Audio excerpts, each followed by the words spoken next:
नमस्कार जय हिंद विद्यार्थी मित्र हो, मी अमोल देशमुख स्वागत करतो.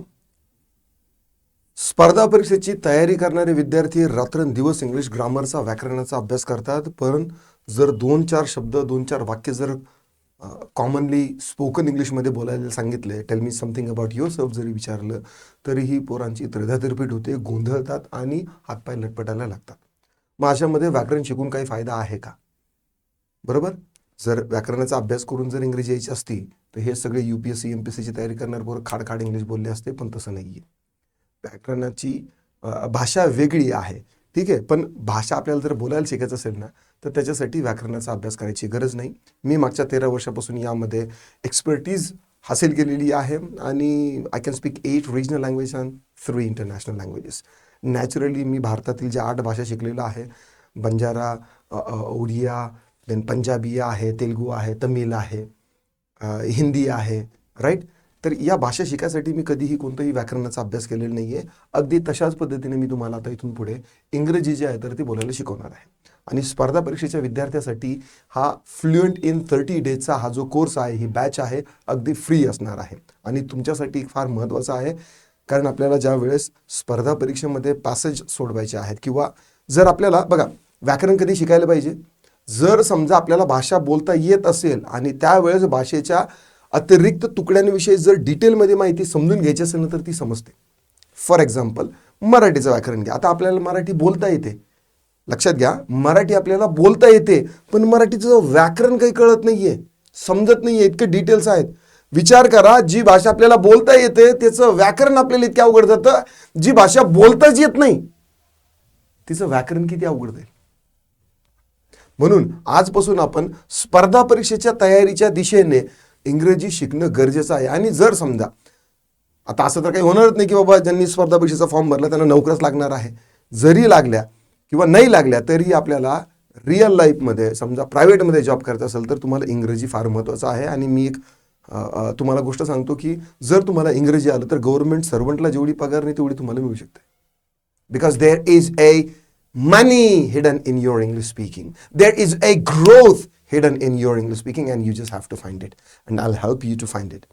पुढचे जे 30 दिवस आहे तर 30 दिवस आपण या स्पोकन इंग्लिश कोर्समध्ये, रिअल इंग्लिश ॲक्विजिशन कोर्समध्ये मी तुम्हाला 30 दिवसामध्ये फ्लुएंट बनवण्याच्या हिशोबाने मी तुम्हाला शिकवणार आहे. आणि यामध्ये कसल्याही प्रकारचं व्याकरण तुम्हाला शिकवलं जाणार नाही. ॲक्विजिशन हा एक नवीन शब्द असेल कदाचित तुमच्यासाठी. ॲक्वायर करणे म्हणजे काय? अवगत करणे. भाषेच्या तुकड्याविषयी लर्न करणे. लर्निंग आणि ॲक्विजिशन या दोन्ही गोष्टी वेगवेगळ्या आहेत. भाषा तुम्ही आता जे शिकता आहात ते लर्न करता आहात, ॲक्वायर नाही करते. आपण मराठी आणि हिंदी बघा आपण कशी शिकलो. हिंदी आपण ॲक्वायर केलेली आहे. ॲक्वायर केलेल्या गोष्टी, अवगत केलेल्या गोष्टी मरेपर्यंत माणूस विसरत नाही. म्हणून आजपासून आपल्याला इंग्रजी जी आहे तर ती ॲक्वायर करायची, अवगत करायची आहे. लेवल 1चा कोर्स असणार आहे आणि यामध्ये अगदी इंग्लिश मूवीज, फन स्टोरीज आणि सॉंग्सच्या थ्रू तुम्हाला इंग्रजी बोलायला शिकवणार आहे. यामध्ये पहिला लेसन आहे पहा, हार्दिक IPL असणार आहे. देन तुम्हाला झूम करून दाखवतो थोडंसं. स्पायडरमॅन, ठीक आहे, स्पायडरमॅनचा लेसन सेट असणार आहे. KGF चॅप्टर आहे. देन बाहुबली आहे, PK आहे, सिंगम आहे. देन क्रिश, ठीक आहे, क्रिस का सुनेगा, हा तो एक आहे. गोलमाल 3 आहे आणि गुरु आहे, ठीक आहे. वेगवेगळ्या लेसन्सचे जे आहेत ना तर ते कोर व्हॅल्यू जे आहेत तर त्या वेगळ्या आहेत. जसं की स्पायडरमॅन आहे, स्पायडरमॅनचा जो लेसन आहे तर सगळ्यात महत्त्वाचं काय आहे की स्वतःचं इंट्रोडक्शन कसं करायचं आहे. तर मग स्पायडरमॅन या लेसनमध्ये तुम्ही स्वतः ॲज अ स्पायडरमॅन म्हणून ॲक्ट करणार आहात आणि तुमचा दिवसभराचा डेली रुटीन तुम्हाला जो आहे तर तो सांगायचा आहे विथ सेल्फ इंट्रोडक्शन. तर अतिशय मजेशीर पद्धतीने आपण पुढचे 30 दिवस जे आहे तर ते व्यतीत करणार आहोत. आणि yes, I promise you and I guarantee you that if you follow my rules and advices properly, you'll be having that perfect American accent within just 30 days. So हा पहिला आजचा इंट्रोडक्शन डे झाला. नंतर आता आपण पुढच्या लाईव्ह लेक्चरमध्ये, live तर होणार नाही कदाचित, मी जेवढं होईल तेवढे रेकॉर्डच करण्याचा प्रयत्न करेल.